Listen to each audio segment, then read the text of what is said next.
For as long as I can remember, I was the boring friend. I stayed inside for most of my life, but that's just what I liked doing, so it never actually really bothered me.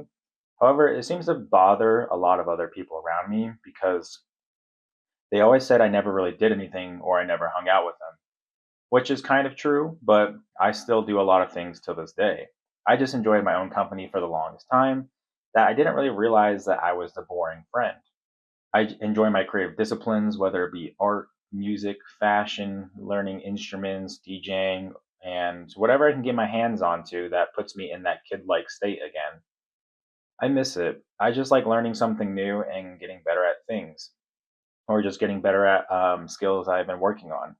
And I always enjoy the learning curve because I found learning things relatively quickly. Well, always depended on the subject, that's for sure. But there are just some things that I was better at, and I don't know. I've always just enjoyed learning. I didn't like being in school because I was forced to learn, but I don't know. For this video, I kind of just wanted to start around maybe like high school, how I kind of realized I was like the boring friend in some kind of way. Um, when I was in high school, I didn't really do much outside of school besides like band class and soccer because my parents wanted me to try out new things, which I actually appreciate that they did because I personally didn't know what I was doing for the most of my life. And still to this day, I don't really know what I'm doing besides making videos and working and doing that stuff. I didn't really hang out with friends until senior year for the most part because I didn't really have a main friend group until then. Of course, I hung out with a few friends in our neighborhood, which was nice, but I felt kind of like an outcast for the most part because I didn't really have that main friend group. And it is just high school, so you don't really know what you're really dealing with. Maybe outcast isn't the right word. For me, when I was in high school, I'd say I jumped around a lot when it came to friends and groups of people, which I still do to this day, actually. And I have made a lot of friends in probably the past couple of years, more than I realized, just because I don't know. I guess community is a big part of who I am without me really realizing it. And I started noticing that like a few days ago, actually, during my birthday, because I was just getting overwhelmed by how many people were trying to hang out with me. But um, yeah, I still kind of jump around friend groups those days, and that's what I did in high school. I just kind of talked to every little group of niche people in high school. Like, I talked to the band kids. I had friends in theater. I talked to the popular kids every once in a while. I didn't say I was popular though. I kind of just talked to everyone, like different groups of. I would probably talk to the. I talked to senior. Nah, no, not seniors. I talked to like juniors and sophomores and people above me. And even when I got older in high school, I talked to the grade below me actually quite a bit. I had some friends who were, when I was like a senior, I had a lot of friends that were juniors and stuff like that. And it wasn't till senior year until I found like a main group of friends, I guess you could say. And I never really hung out with them that much. And I know it kind of annoyed them a little bit. Um, it got so bad that people stopped talking to me or reaching out to me because I would always just tell them I never wanted to hang out and I just wanted to be home. I mean, I can't really blame me though. As an introvert and you go to school, like basically your social battery is basically low by the time you get home, anyways. And the last thing you want to do is hang out with more people. But that's kind of when it got to me. It was like I kind of realized like I was the boring friend, and maybe people didn't really like me anymore because all I did was like stay inside when I got home, and I didn't want to be around anyone. And honestly, I didn't start any of my creative hobbies until college for the most part. I mean, most of my entire life, I would draw and doodle and stuff like that and be into art. And I started drawing like anime and cartoons when I was like a kid and stuff. Um, so that's always kind of been with me. But I didn't, I don't know, learn more things until I was in college. So when I was in college, my friends, or not my friends, but my main friend called me responsible Jane because I never really partied all that much. And there is a reason for it. I mean, it's not because I didn't really like partying, but it was more the fact that when I was in college, I was experimenting with psychedelics a lot. So I started microdosing like 2 times a week and tripping at least like once a week for about 4 to 5 months or so. And I didn't really think much of it because I was told LSD isn't really addicting, and that's what I had at the time. And I was actually um, I was dealing it as well when I was in college, but I don't want to rat myself out. but I was getting high off my own supply for the most part. And I assumed that nothing bad was going to happen to me because once you're a teenager, you don't really think of things like that because you're like, you kind of think you're invincible, that you're a teenager and nothing's going to happen to you. And that's kind of just what I thought. How old was I? I think I was 17, going on 18 around that time. And I was, I don't know. I just say I fried my brain because I had two really bad trips to the point my whole life like completely changed. And I never want to go back to that feeling ever again, even though it kind of still creeps up on me to this day. But I had two very bad trips. I had two trips that kind of both had a panic attack during it, and it was not a fun feeling. I'll tell you that much. Maybe I'll get more into how it all happened, but I'll probably talk about that in a different video. But anyways, I had two very bad trips, and from the end of freshman year to this day, I kind of feel like I have depersonalization and derealization, and it's hard to explain what I felt. And it's not as bad as it is nowadays, but when I first had it, it was very overwhelming, and it was hard to know what was really happening to me. Um, During that time, I've never been that depressed and lonely in my entire life, and I never want to experience that feeling ever again because that sucked. And I don't know, after my two bad trips, I felt like I was kind of living in a dream and that I was viewing myself in the third person. That's the best way I can explain it. I don't know if I was having like an ego death or what, but I feel like an ego death is normally during the trip and doesn't last for years. So, but I'm not entirely sure. I could be wrong about that.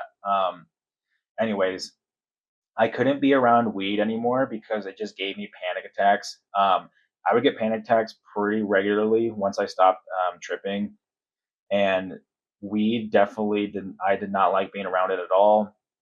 It just made me freak out, and I didn't like drinking either because every time I drank and got drunk, I had very high highs and very low lows. Like when I was drunk, I was very giggly, I was laughing a lot, but then once I stopped, or once I was sobering up, I got very depressed and like borderline suicidal, so I stopped drinking. And altogether, that's when I stopped doing drugs because I believed if I kept going, I would just be like crazy, I guess, at this point. And going sober was the only way to get my brain back to normal, I would say. During this time, I experienced like shadow people, brain zaps, a lot of sleep paralysis, and so much other stuff. The way I got through it, I did go to therapy for a little bit, like the free trial I was able to use in college, and then I was journaling a lot and just keeping myself very busy. I just didn't really know how to explain it to people because I was incredibly anxious. Like I didn't like loud noises. I didn't like the anticipations of like something having to pop, like a balloon or something. It's hard to explain, but that's just kind of what I was experiencing. And I didn't like fast moving objects either because it put me on edge. Like every time I was walking to campus and someone was riding their bike like very fast towards me, or like I was walking to the dorm or whatever, not the dorm, but like class, someone would like ride their bike like very fast, like next to me, and I didn't know that they were coming, and I would like jump out of my skin most of the time, and it just was very uncomfortable. And my friend was suggesting that I got PTSD, but I'm not actually sure because I never got clinically diagnosed or anything like that.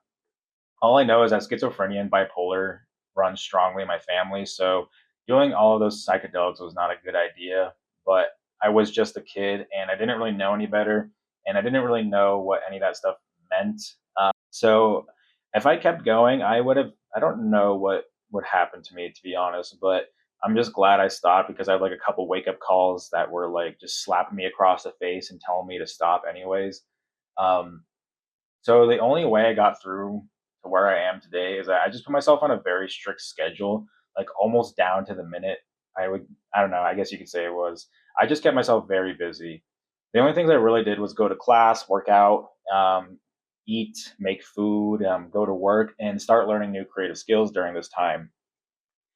In college is when I picked up music production, my bass guitar, my electric guitar, and that's when I started getting back into art. I also got more into like digital art and like content creation, I guess you could say, like the Adobe suite. So I learned how to edit videos, Photoshop, do Illustrator, and all that kind of stuff. Honestly, that's all I did. I never really hung out with friends that much because most people when you're in college are very in that, like, the party realm of everything, and I just didn't really want to be around that scene because it just made me very uncomfortable. And I mean, every time I did go to a party, I was usually sober because every time I drank or smoked weed, like I said before, it set me back mentally, and I just did not want to feel that way anymore. And I did everything in my power to get out of where I was and that hole because I'm the one who caused it anyways because I was just dealing or doing things. But um, so I basically didn't really do much besides be sober and hang around. But I guess that's why I was called Responsible Jane because I never really did anything. I didn't party that much. I didn't drink. I didn't really smoke weed. And the reason they called me this is because, like, before I met them, this is when I was doing it, like freshman year, borderline sophomore year, and I wasn't super close to a lot of people freshman year, and that's probably why I felt very lonely and I didn't know how to really talk to people. But I don't know, that's just kind of where I got to now. And nowadays, I think I found like a happy medium. I hope. I'm 27. I don't really do any substances anymore just because I never want to go back to that headspace ever again. And I notice if I'm not sober, it kind of starts to come back if I do things like continuously. So I'm just very careful of what I consume, and you should be too. Not like this is a life lesson for people, but I don't know. However, I feel like I'm just starting to get more like I'm starting to go out more than my friends now, which is kind of funny because I was like considered that boring friend, and I think I might still be considered that boring friend, but I don't know. I just feel obligated to go out more just to make more connections in the creative scene, and it's just what I want to do in the long run. Slowly but surely, I'll get there. To this day, I still work on a little bit of everything, but I'm like not in a super strict schedule anymore because I learned it really isn't feasible and it was stressing me out every time something went off schedule and it just didn't feel healthy. So I still like routine, but now I have room for like spontaneity and every time I don't know, it just feels much nicer to have like good amount of routine, a little bit of spontaneity as well. So I guess I'm still kind of the boring friend, even though I don't really I still don't really do much. I still stay inside quite a bit and be alone, but I still go out and make connections more than I actually realized. But I don't know. I'm always down to try out new things and all that stuff, but I will never get over being alone because it's just kind of who I am and that's just a part of my nature. But um, I don't know. I think that's all I kind of have to say for this video. I know it was a longer video for today, so I hope you guys kind of enjoyed this one. Kind of told more of my life story in a little bit, maybe like grazed the surface, and honestly, kind of felt nice.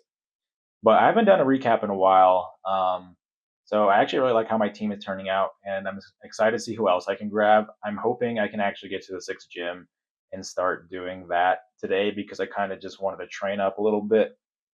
So, anyways, guys, support me in the description and check out that stuff if you really want to, and I'll talk to you guys in the next one. Peace.